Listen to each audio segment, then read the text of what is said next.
আগমনী থানাৰ সন্মুখত আৰক্ষীৰ বিৰুদ্ধে উত্তাল প্ৰতিবাদ। দেৱানন্দ দাসৰ ন্যায় বিচাৰি উত্তপ্ত পৰিস্থিতি। ধুবুৰী জিলাৰ আগমনী থানাৰ উপ পৰিদৰ্শক জোনালী দেৱীক কেন্দ্ৰ কৰি থানাৰ ভিতৰতে থানাত অস্থায়ী কেছ ডায়েৰী লিখা দেৱানন্দ দাসক আসিফ আলী APR আৰু শ্যামল দাস নামৰ কনিষ্ঠবলে দেৱানন্দ দাসক প্ৰহাৰ কৰাৰ অভিযোগ। অকথ্য নিৰ্যাতন সহ্য কৰিব নোৱাৰি 16 এপ্ৰিলৰ নিশা আগমনী থানাত কাম কৰা যুৱক দেৱানন্দ দাস থানাৰ পৰা আহি নিচাখৰত চৰমপন্থা বাছি লয়। আগমনী থানাৰ উপ পৰিদৰ্শক সোণালী দেৱীয়ে অস্থায়ী কেছ ডায়েৰী লিখা দেৱানন্দ দাসৰ লগত গঢ়ি তুলিছিল অবৈধ প্ৰেমৰ সম্পৰ্ক।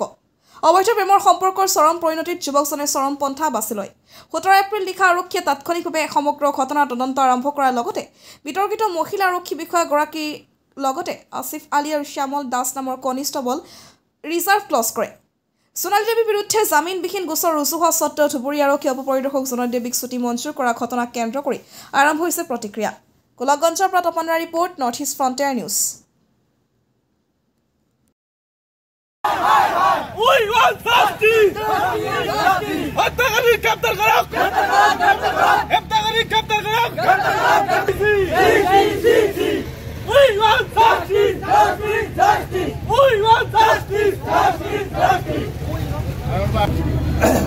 সাধারণ মানুষ হলে তো একটু নহলে হয়, পুলিশ বিষয়া বলে কি থেকে সুযোগ লৈ আছে নাকি? সেইটো 7 দিন হৈ গ'ল।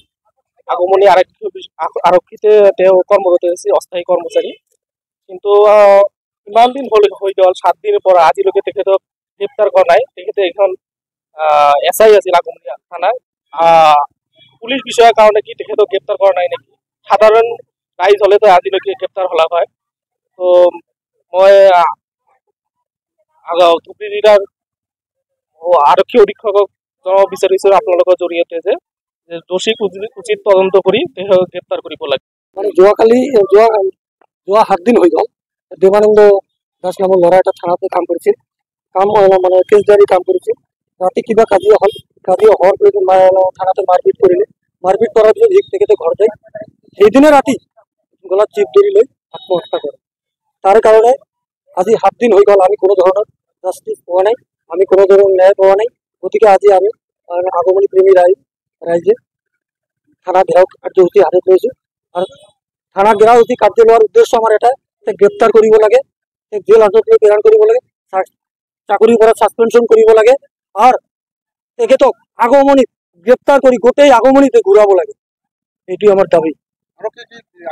আগমনী আৰক্ষীত আমাক ক'লে যে আপোনালোকে ন্যায় পাব, অলপ ধৈৰ্য ধৰক। এইখিনি ক'লে আমাৰ ন্যায়ৰ প্ৰতি, আইনৰ প্ৰতি আমাৰ ভৰসা আছে। সেইকাৰণে আমি ধৈৰ্যটো ধৰিলোঁ আৰু উচিত